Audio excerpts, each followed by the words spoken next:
হ্যাঁ 1 কেজি চালের রাইস আমরা রান্না করে নিয়ে এসেছি। ডিম আছে, মাছ আছে, তরকারি আছে, ডাল আছে, সব দিয়ে এটা কত তাড়াতাড়ি ফিনিশ করতে পারি সেটাই দেখতে হবে, আর আমরা সেটাই করব। হ্যালো গাইস, আমাদের পুরো কমপ্লিট। এর উপরে ডাল, মানে বিভিন্ন রকম খাবার, এক ধরনের না, বিভিন্ন রকমের। কী কী খাবার আছে বলে দাও। ডিম আছে, ডিমটা দেখিয়ে দাও হাত দিয়ে।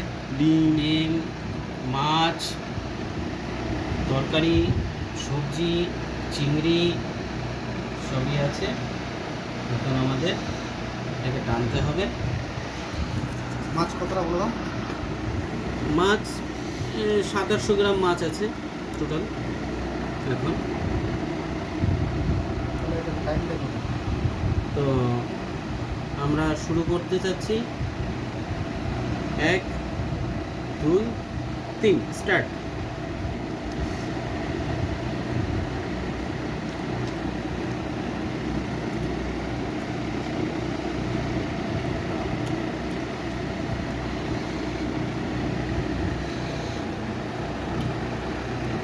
লালটুদা যে কতটা খেতে পারে সেই খাওয়াটা দেখুন আপনারা দেখুন যে একটা মানুষ কতটা খেতে পারে,